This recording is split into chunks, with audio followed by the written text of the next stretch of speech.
रऊफ हसन पर इस्लामाबाद के G7 मरकज में नामालूम अफराद का हमला, ब्लेड मारा, तशद्दुद भी किया। ऐनी शाहिदीन के मुताबिक रऊफ हसन को ख्वाजा सराओं ने चेहरे पर ब्लेड मारा। उनके दाएं गाल पर गहरा जख्म आया है। जख्म पर 12 से ज्यादा टांके लगाए गए। रऊफ हसन ने इब्तिदाई बयान में बताया कि वो निजी टीवी पर प्रोग्राम के बाद गाड़ी की तरफ जा रहे थे तो 4 अफराद ने उन पर हमला कर दिया।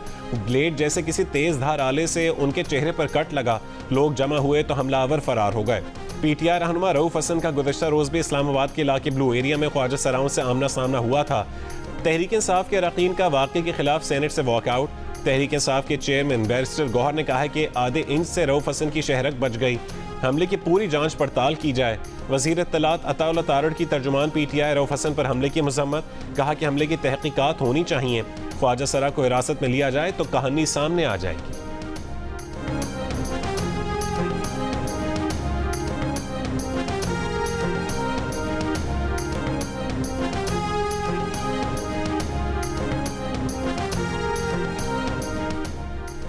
अहमद फरहाद केस में सेक्रेटरी दिफा की जानिब से अदालती हुक्म नजरअंदाज। गैर हाजिरी पर जज ने कहा कि वजीर आजम आ सकता है तो सेक्रेटरी दिफा क्यों नहीं, ये वजीर आजम से बड़े तो नहीं।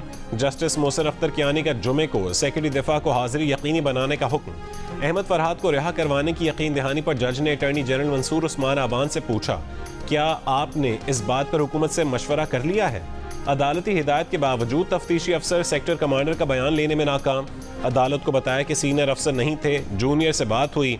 वजारत दिफा ने तहरीरी बयान दिया है। जस्टिस मोहसिन अख्तर कियानी ने पूछा, क्या वो पुलिस को दिया गया 161 का सरकारी बयान है? पुलिस को पता होना चाहिए कि उन्होंने क्या करना है। अदालत तफ्तीश में मुदाखलत नहीं करेगी। मजीद समाअत जुमे तक मुलतवी।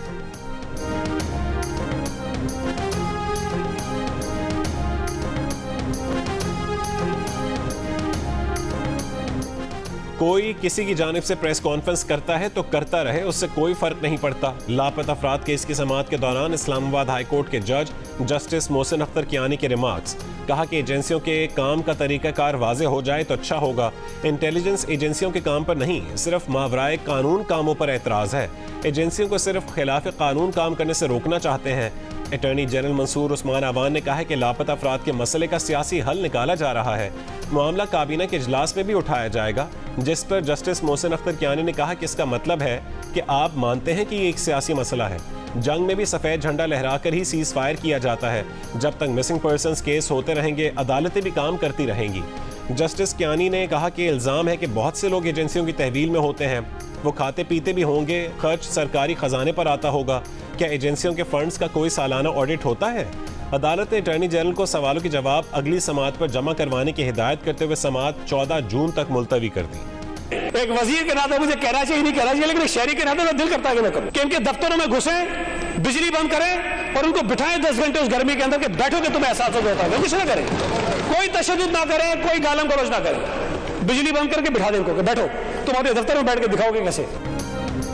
कि इलेक्ट्रिक वालों के दफ्तर में घुसकर उनकी बिजली बंद कर दो। सिंध हुकूमत के वजीर सईद गनी की तरगीब। सूबाई असेंबली इजलास में के इलेक्ट्रिक पर ताबड़तोड़ हमले। कहा कि इनके दफ्तरों में घुसकर इनकी बिजली बंद करो ताकि इन्हें एहसास हो, इन पर कोई तशद्दुद या गालम गलोच ना किया जाए, सिर्फ बत्ती बंद कर दी जाए। सईद गनी ने यह भी कहा है कि गर्मी से कोई मरा तो FIR के इलेक्ट्रिक पर होनी चाहिए। सिर्फ बिजली चोर की बजाय सबकी बिजली बंद करना जालिमाना तरीकाकार है। कि इलेक्ट्रिक ने कराची में इज्तमाई सजा का निज़ाम नाफिज कर दिया है। वजीर इत्तलात शर्जील मेमन ने कहा है कि पावर कंपनियां मनपसंद बिल भेजने की गुंडागर्दी ना करें। बिल अदा न करने की सजा बिल देने वालों को नहीं दी जा सकती। सूबे में घंटों लोड शेडिंग के खिलाफ करारदाद असेंबली में पेश।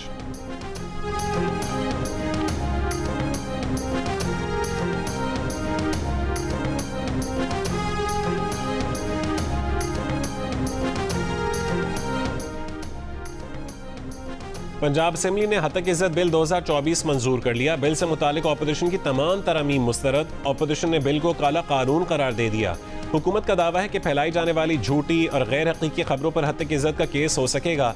यूट्यूब और सोशल मीडिया के जरिए फैलाई जाने वाली जाली खबरों, जाती जिंदगी और अवामी मकाम को नुकसान पहुंचाने के लिए फैलाई जाने वाली खबरों पर कार्रवाई होगी। हतक इज्जत के केसेस के लिए ट्राइब्यूनल्स बनेंगे जो 6 महीने में फैसला करने के पाबंद होंगे। हत्या की इज्जत बिल के तहत 30 लाख रुपए का हर्जाना होगा। आईनी ओहदों पर मौजूद शख्सियात के खिलाफ इल्जाम पर हाई कोर्ट बेंच केस सुन सकेंगे। तमाम मीडिया तंजीमों, इंसानी हुकूक कमीशन और सिविल सोसाइटी की तंजीमों ने हत्या की इज्जत बिल की सख्त मजम्मत करते हुए उसे इजहार राय पर कदगन लगाने की कोशिश करार दिया है।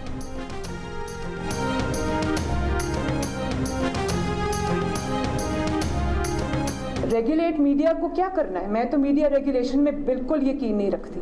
मुल्क की आज़ादी अगर आपको नापना है तो आप ये देख लें कि उसका प्रेस कितना आज़ाद है। इस नालायक, नाअहल और जालिम हुकूमत ने अपने जुराइम को छुपाने के लिए सहाफ़त को जिस जंजीर में बांधने की कोशिश की है, उस जंजीर का क्या नाम है? Media development authority. दुनिया की तारीख में पहली मर्तबा इज़हार राय को कुचलने का जो नाम जो दिया जा रहा है उसमें डेवलपमेंट का नाम इस्तेमाल हो रहा है। जब आप मीडिया का गला घोंटते तो आप पाकिस्तान का गला घोंटते हैं। आपको मेरी ज़रूरत पड़ेगी, वहाँ आप इंशाअल्लाह ताला मुझे, नवाज शरीफ साहब को, और मैं वादा करती हूँ कि मुस्लिम लीग नून को अपने साथ पाएंगे। और कल को अगर मुस्लिम लीग नून इंशाअल्लाह ताला इक़्तिदार में आ भी जाती है, ये वादे मैं उस दिन भी याद रखूँगी। वज़ीर आला पंजाब मरीम नवाज इक़्तिदार में आने से पहले मीडिया के खिलाफ मुतनाज़ कानून साजी पर तहरीक इंसाफ की हुकूमत को तनकीद का निशाना बना चुकी हैं। 17 नवंबर 2021 को सहाफ़ियों की तकरीब से खिताब में उनका कहना था, वो तो मीडिया रेगुलेशन पर यकीन ही नहीं रखती। मीडिया डेवलपमेंट अथॉरिटी सहाफ़त को जंजीरों में जकड़ने के बराबर है। जब मीडिया का गला घोंटा जाता है तो पाकिस्तान का गला घोंटा जाता है। सहाफ़ियों के हुकूक के लिए वो, नवाज शरीफ और मुस्लिम लीग नून हर वक्त उनके साथ होंगे। मरीम नवाज ने ये वादा भी किया था कि अगर नून लीग की हुकूमत में आई तो अपने वादे याद रखेगी।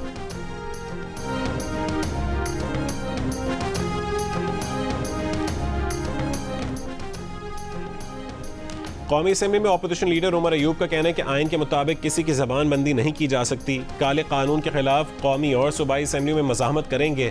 सेनेट से भी अपोजिशन का वॉकआउट। PTI रहनुमा शबली फराज ने कहा है कि पंजाब में ड्रैकोनियन कानून पास किए जाने की मजम्मत करते हैं। साबिक सेनेटर मुस्तफ़ा नवाज खोकर ने कहा है कि कानून के बाद टिकटॉकर्स, सोशल मीडिया, हत्ता के व्हाट्सएप मैसेजेस पर भी लोगों के खिलाफ शिकायत और जुर्माना किया जा सकेगा। सहाफ़ी और यूट्यूबर्स भी इसकी जद में आएंगे। ट्राइब्यूनल का कंट्रोल भी हुकूमत के पास होगा। नून लीग की तो ये हालत है कि होर कोई खिदमत साढ़े लायक। रहनुमा पीपल्स पार्टी रजा हारून का कहना है कि मरीम नवाज की नीयत ठीक हो सकती है, लेकिन हत्या की इज्जत बिल को मानी खेज बहस और स्टेक होल्डर से मुशावरत के बगैर जल्दबाजी में पास करवाया गया। बिल पर दोबारा गौर करते हुए इत्तफाक की राय पैदा किया जाए।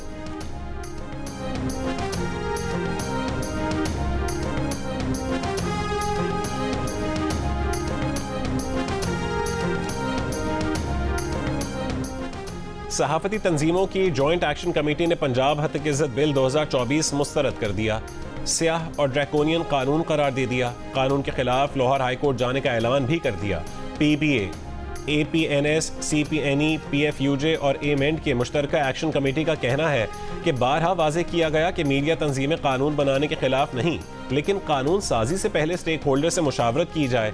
हत्या की इज्जत बिल में शामिल कई नुकात का मकसद आज़ादी इजहार को दबाना, सहाफती आज़ादी पर कदगन लगाना और बुनियादी इंसानी हुकूक के मुतसादिम कानून साजी करना है, जिसे किसी सूरत कबूल नहीं किया जा सकता। सियासी जमातों, इंसानी हुकूक की तंजीमों और दीगर स्टेक होल्डर से राबते करके जद्दोजहद आगे बढ़ाई जाएगी।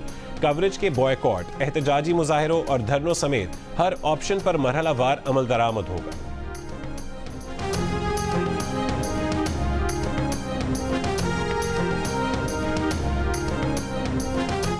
पंजाब हुकूमत के हत्या की इज्जत कानून, पैका एक्ट और कोयटा प्रेस क्लब की तालाबंदी पर सहाफ़ी सरापा एहतजाज। इस्लामाबाद में PFUJ के ज़ेर एहतमाम नेशनल प्रेस क्लब के बाहर एहतजाज किया गया।